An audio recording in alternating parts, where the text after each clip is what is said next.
자, 두 번째, 안보 공백 문제 다룰 거요. 두 번째, 경호 문제 한번 다뤄보겠습니다.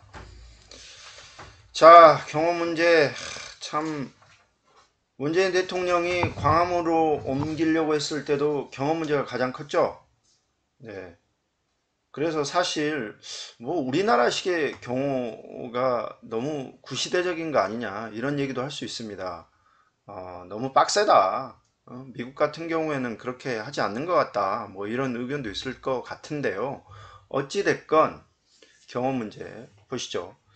이제 현재 청와대 주변을 보면 청와대는 지금 주변에 이 수방사 부대가 경비를 서고 있고요. 그리고 주변에 또 북한의 스커드 미사일 공격에 대비해서 패트리어트 미사일이 배치가 되어 있습니다. 이쪽 어딘가에는 저도 잘 몰라요. 예. 근데 이쪽 어딘가에 있다는 얘기만 들었습니다. 네. 그리고 또 이 드론 공격이나 이런 항공기 공격을 대비해서 방공포 부대도 설치가 되어 있죠. 자, 이런 부대들도 다시 이쪽으로 옮겨야 됩니다. 삼각지 쪽으로. 그렇다면 자, 패트리어트를 어디다가 배치를 해야 될까요? 남산? 남산 있겠죠. 또 이 근방? 공원 내부에 패트리어트 미사일이다? 그건 좀 말이 안 되는 것 같고요. 그리고 경비병력. 이제 경비병력은 청와대가 백악관식 모델을 지금 얘기를 하고 있기 때문에 경비병력을 최소화하는 방향이 되겠죠. 그리고 방공포부대. 방공포부대. 자, 그렇게 되면 이런 고층 빌딩, 아모레 퍼시픽 빌딩, 시티파크, 파크타워 이런 쪽에 방공포부대가 건물 위로 올라갈 수 있겠죠. 예, 태평양 우리 국방부 출입 기자들이 태평양 사령부라고 부르는 아모레 퍼시픽. 예, 이게 또 여기 방공포부대 들어가면 정말 태평양 사령부의 위용을 자랑할 것 같습니다. 네, 이런 문제들이 좀 있어요. 그리고 한번 볼까요? 자, 아모리 퍼시픽에서 자, 거리를 한번 재볼게요. 자, 이렇게 되면 대략 대략 약 900m 900m 한 1km 되죠? 이게 저격이 가능할까요? 불가능할까요? 자, 여기 말고 또 한번 보시죠. 용산 시티파크에서 한번 볼까요? 아이고 죄송합니다. 용산 시티파크에서 거리를 한번 재보겠습니다. 자, 여기도 1km 정도 되죠? 이렇게 보면 1km 정도. 이게 저격이 가능할지 불가능할지 저도 잘 모릅니다. 인수위 TF에서는 저격이 불가능하다 이런 식으로 얘기를 하는 것 같은데 군사 전문가들은 그렇게 얘기를 하지 않습니다. 네.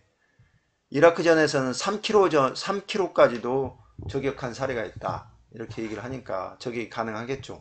물론 미국이나 총기가 허용되는 국가에서는 총기를 소지하는 게 어렵지 않으니까 저격 사건도 있을 수 있지만 우리나라 같은 경우에는 총기 반입이 그렇게 쉽지가 않지 않습니까? 그런 점들을 감안했을 때는 현실적으로 불가능하다. 이런 반론도 있습니다. 하지만 이런 경험 문제가 분명히 있는 건 맞죠.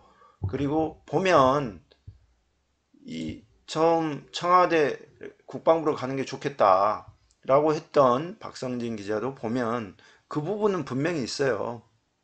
예, 보십시오. 도시 한복판에 위치한 국방부 부지가 주변 고층 건물에서 훤히 들여다 보이는 것은 문제점이다. 보완해야 된다. 시간을 가지고 보완을 하고 청와대가 이동을 해야 된다. 이렇게 얘기를 하고 있습니다. 잘 아시겠죠? 자, 그렇고 자, 이런 점들을 봤을 때는 좀 너무 서두를 필요는 없겠죠. 자, 그리고 보시죠. 이게 이제 보면 이 지금 서울역 이 부분 있죠. 서울역 부근에서 쭉 따라 내려와서 이 한강까지 이어지는 이의 양옆으로 보면 양옆이 다 특별계획구역으로 되어 있습니다. 그러니까 각 이 지번별로 개발할 수가 있는 게 아니에요. 이 통개발을 해야 됩니다. 그러니까 이런 식의 통개발, 이런 식의 통개발을 해야 돼요.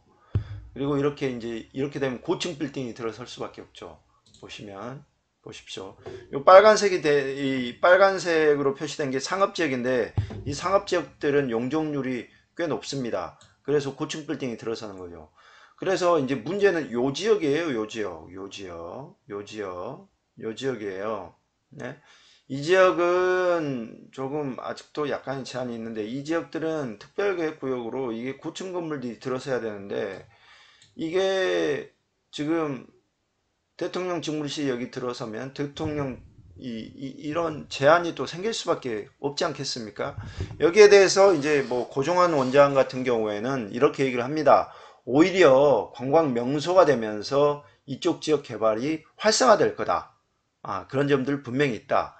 이미 이런 지역들은 이미 지금도 이런 제약들이 있기 때문에 대통령 직무실이 들어서면서 새로 생기는 제약은 별로 없을 것이다. 그런데 분명히 또 고종환 원장도 요 지역들, 고층 건물이 들어서는 지역들은 다소 영향을 미칠 수가 있다. 이렇게 얘기를 하죠. 이게 서울역 특별계획구역인데 특계구역이라고 하죠.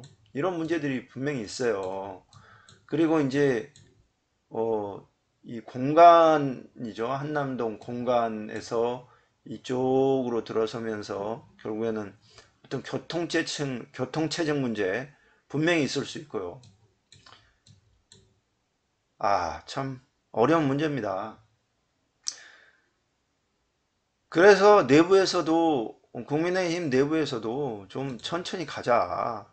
윤희숙 전 의원 같은 경우에도 좀 진지하게 논의를 하고 청와대를 리모델링 하는 건 어떻냐. 새로운 성을 쌓는 것보다는 조금 리모델링해서 쓰는 게 어떠냐라고 얘기를 하고 있고 그렇습니다. 또 제 개인적으로는 이럴 바에는 조금 장기적으로 가서 세종으로 옮기는 안은 어떠냐. 뭐 물론 이 부분은 행정수도를 옮기는 또 다른 차원의 문제이기 때문에 쉽지 않다라고 얘기하시는 분도 계세요. 그런데 보면 꼭 그렇지만도 않은 게 꼭 그렇지만도 않습니다. 왜냐하면 죄송합니다. 꼭 그렇지만도 않은 게 자 보면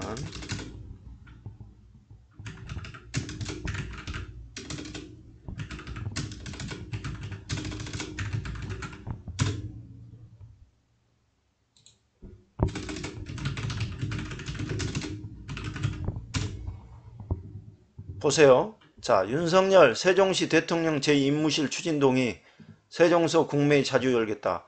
결국에는 세종의 제2 직무실을 만들어서 서울과 세종을 왔다 갔다 하겠다는 겁니다. 이게 참, 이게 자원 낭비 아니겠어요? 왜 이런 걸 하죠? 저는 좀 이해가 안 돼요. 결국에는 충청표심을 또 생각 안 할 수 없으니까 하는 건데 이렇게 될 바에는 오히려 대통령 제2청와대를 세종시에 건립하는 건 어떤지 이런 생각도 들어요. 그리고 국회도 뭐 분원 만든다고 그러는데 국회도 이참에 한번 뭐 사실 내려가는 방향도 나쁘지 않은 것 같습니다. 국토 균형 발전을 위해서도 그렇고 또 그렇지 않겠습니까? 그래서 주변에서 하는 얘기들 좀 들어보면 정치적인 성향을 떠나서 이게 조급하게 생각할 게 아니다. 신중하게 결정을 하자. 지금 당장 국방부로 들어가겠다는 것은 무리다. 오히려 청와대에서 일단 들어가서 직무를 보고 장기적인 관점에서 제2청와대 부지를 물색을 하고 그리고 옮기자. 그게 국가 백년 대계를 위한 것이다. 저희 회사에 꽤나 보수적인 선배가 있는데 그 선배도 이런 얘기를 합니다. 좀 새겨들을 들어야 할 것 같다는 생각이 좀 드네요. 자, 이렇게 윤석열 당선인이 추진하고 있는 탈청와대 광화문이냐 용산이냐 이 부분 두 번째 시간까지 한번 가져봤습니다. 우리 이 유튜브 이 시청하시는 여러분들 생각은 어떤지 좀 궁금하긴 하네요.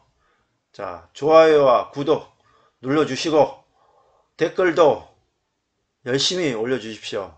제가 아직은 좀 조잡하고 그렇지만 점점 좋아질 거라고 믿고 열심히 해보겠습니다. 감사합니다.